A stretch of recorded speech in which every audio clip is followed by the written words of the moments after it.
Antibiotic दवाओं के असर के बारे में हुए अब तक के सबसे बड़े अध्ययन के अनुसार साल 2019 में दुनिया भर में 12 लाख से ज्यादा लोगों की मौत ऐसे बैक्टीरिया से हुए संक्रमण की वजह से हुई जिन पर दवाओं का असर नहीं हुआ। मौत का यह आंकड़ा मलेरिया या एड्स से हर साल मारे जाने वाले लोगों की संख्या से भी बड़ा है। Medical journal the Lancet journal में प्रकाशित इस अध्ययन की रिपोर्ट में कहा गया है कि वैसे तो इसका खतरा हर किसी को है, मगर गरीब देश इससे सबसे ज्यादा प्रभावित हैं। मेडिकल शब्दावली में दवाओं के बेअसर होने की इस स्थिति को एंटी माइक्रोबियल रेसिस्टेंस यानी AMR कहा जाता है। ये तब होता है जब बैक्टीरिया, वायरस, कवक और परजीवी समय के साथ बदलते हैं और उन पर दवाओं की प्रतिक्रिया नहीं होती। इससे किसी संक्रमण का इलाज कठिन हो जाता है और गंभीर बीमारी के फैलने और उससे मौत होने का खतरा बढ़ जाता है। रिपोर्ट में कहा गया है कि इससे बचाव के लिए जरूरी है कि नई दवाओं के लिए तत्काल निवेश किया जाए, साथ ही मौजूदा दवाओं का अधिक समझदारी से इस्तेमाल हो। बीते कुछ वर्षों में मामूली संक्रमणों के लिए एंटीबायोटिक दवाओं के अति प्रयोग के कारण गंभीर संक्रमणों के खिलाफ एंटीबायोटिक्स कम असरदार हो रहे हैं। सामान्य रोग और संक्रमण से लोगों की मौत हो जा रही है जिनका पहले इलाज हो जाया करता था, और ये इसलिए हो रहा है क्योंकि जिन बैक्टीरिया से ये संक्रमण हो रहे थे वो प्रतिरोधी बन गए हैं, यानी उन पर इन दवाओं के इलाज का असर नहीं हो रहा। एंटीबायोटिक दवाओं के निष्प्रभावी होते जाने को लेकर पहले भी चिंता जताई जाती रही है। हाल ही में ब्रिटेन के स्वास्थ्य अधिकारियों ने चेतावनी दी थी कि AMR एक छिपी हुई महामारी थी जिनका यदि जिम्मेदारी से इस्तेमाल नहीं किया गया तो वो कोरोना महामारी के कारण फिर से उभर सकती है।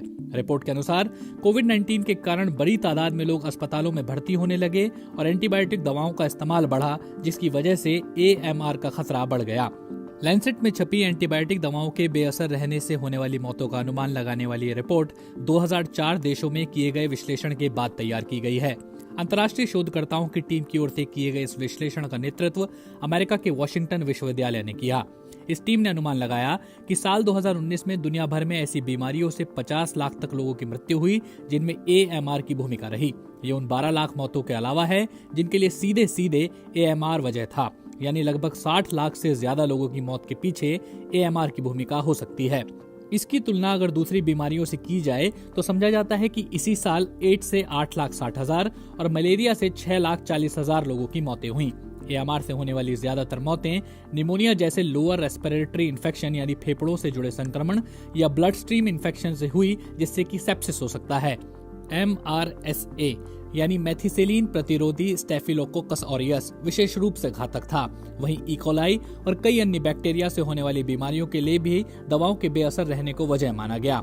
शोध के लिए अस्पतालों के मरीजों के रिकॉर्ड्स, अध्ययनों और अन्य डेटा स्रोतों के आधार पर बताया गया कि छोटे बच्चों को सबसे ज्यादा खतरा था। AMR से जुड़ी मौतों में हर 5वां मामला किसी 5 साल से कम उम्र के बच्चे का था। इस रिपोर्ट के अनुसार दक्षिण एशिया के देशों में साल 2019 में AMR से 3,89,000 से ज्यादा लोगों की मौतें हुई।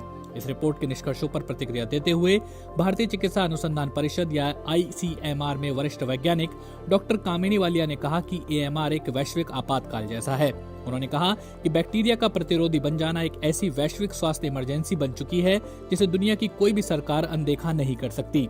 हमें एंटीबायोटिक के उपयोग पर निगरानी करनी होगी ताकि ये सुनिश्चित हो सके कि ये भविष्य के लिए प्रभावी रहें। वॉशिंगटन विश्वविद्यालय में institute for health matrix and evolution के प्रोफेसर किस मरे के अनुसार ये डाटा एक स्पष्ट संकेत था कि अगर हम इस दौड़ में आगे रहना चाहते हैं तो हमें तत्काल कार्रवाई करने की जरूरत है।